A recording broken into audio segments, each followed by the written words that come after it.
guess what, everyone? CPI came in hotter than we thought it would.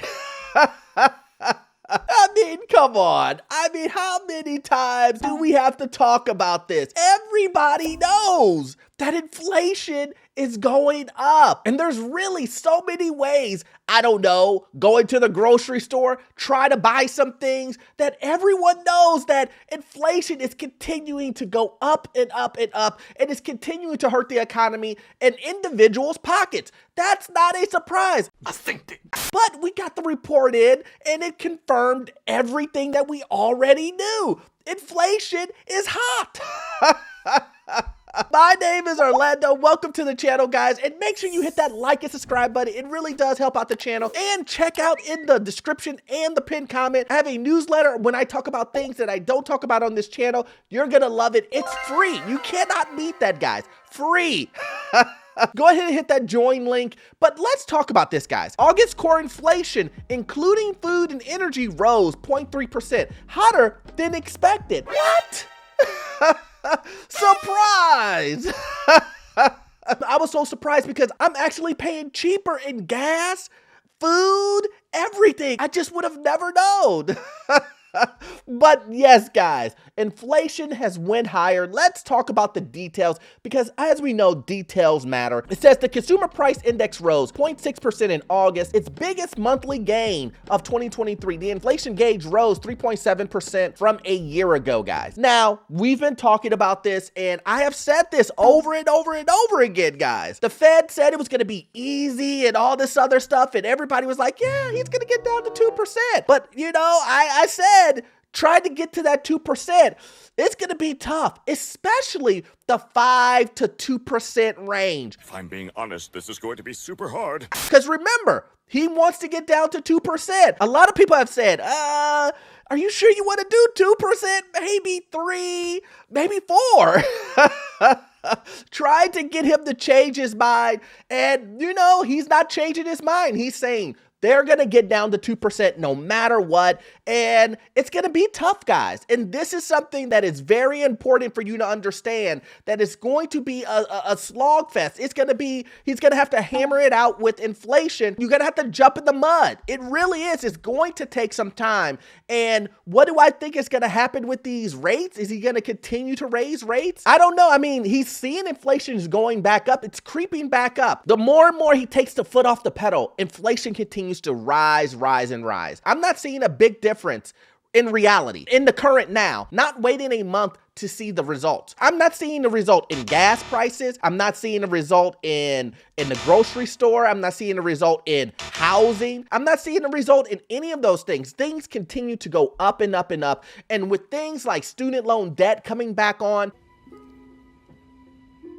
and we know that more households are using credit cards to live, it's going to get very, very, very tough in a minute here, guys. I'm not joking. In October, in this coming up next month, it's going to start getting really tough for a lot of households. I believe that we will start seeing the effects of saving accounts that have been drained and people not having any money left over from the pandemic. All of the money that was poured into the economy, all of that money will be gone. That's when I believe we're going to start seeing a lot of trouble in the economy.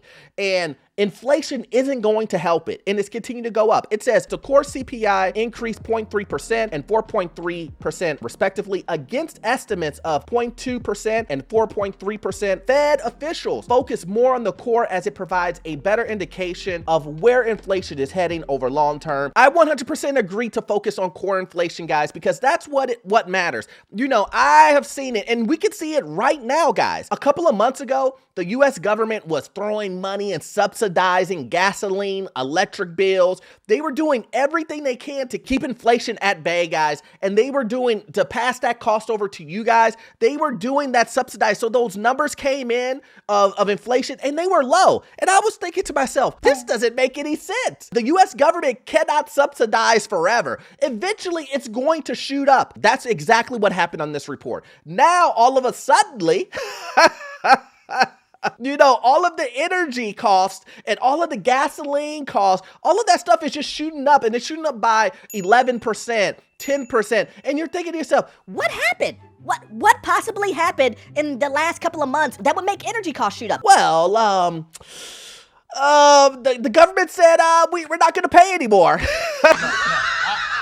So you didn't get that cost that was pushed over to you guys. And this is what I'm saying. When the government comes in and jumps in and tries to manipulate numbers, but yet you guys are seeing something different in reality, in the real world, when you go and buy things, you're starting to see things get more expensive and more expensive. This is the real sign. Energy price fed much of the gains, rising 5.6% on a month, and an increase that included a 10.6% surge in gasoline. This is what I'm talking about, guys. That's exactly what I'm talking about. The government is just saying, you know what? Listen, we went ahead and did the reserves and we went ahead and subsidized that for a second, but we're not doing it anymore. And this is the reason why it's so weird that these numbers come out and then people look at the inflation number that includes energy and food and they go, Oh, yeah,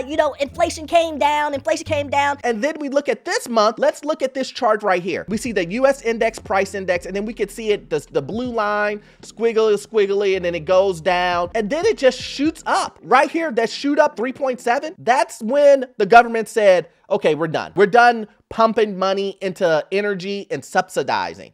I'm telling you, so you think to yourself, why are these numbers even serious? Why do people even take these numbers serious if you can fudge the numbers and make them work in your favor? I would agree with you on that. It's crazy. And here's another thing, guys. Not only are you getting hit over the head with inflation, but now you're getting hit over the head with shrinkflation. If you guys don't know what this is, it's basically when companies charge you the same amount for a product. Let's talk about food. They're going to charge you either the same amount or more. In most cases, it's more. Don't get it messed up. They will charge you more for less.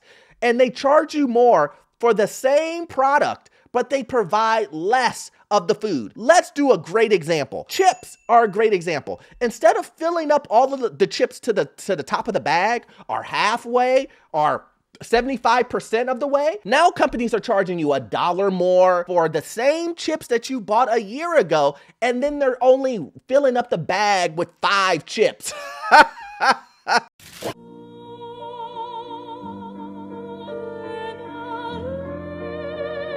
I mean, that's basically what it is. I mean, the real number is like 25, 30% less, but it basically comes out, you open up the bag and it's nothing but air. I mean, it's nothing but air. Snickers does the same thing. You look at a Snickers package and you look at the old one and it's a nice sized candy bar. And then you get it and it's basically cut in half. And look, they try to trick you because if you put your finger on the other end, it's all air. It's all air. You basically bought a Halloween candy. You know, the little snack size? That's what a real size Snicker is right now. It's funny because it's true. This is what I'm talking about. So you're actually getting less for your money.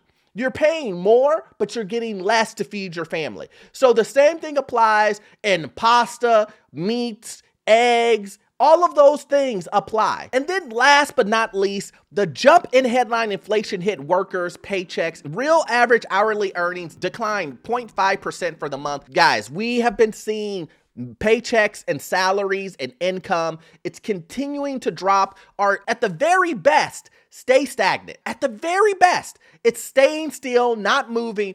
But in most cases, it's going down. So you're getting hit by inflation, shrinkflation, and then you're also losing money on your paycheck. This is a recipe for disaster, guys. And I am trying to forewarn you. That you better have all of your ducks in a row. You better have your emergency savings account. If you're going to try to purchase this house, you better have done all of your research, that you don't overpay, because every dollar is going to count. Do you hear me, guys? Every dollar is going to count. And I really do mean that. You cannot think that you could throw away $20, $30, $40, $50, $60,000 in overpaying for a home because you think, I'm going to live here forever. You know what? My job ain't going anywhere. Yeah, I know. I heard that. That's corny. This is the mindset that I'm trying to make people understand, that if you make these decisions, which you can You can do. No problem. No judgment. Do what you have to do for you and your family at the end of the day. But just remember, you have to make sure that these decisions that you make, you can live with these decisions. So I hope you got value out of this content, guys. But as always, you won't get all of your information from this one video. I need you to watch this video over here. It will give you information about the housing market, financial news, get into your first rental property, and I promise you the information you will get from that video will be gold. See you in the next one. Thanks.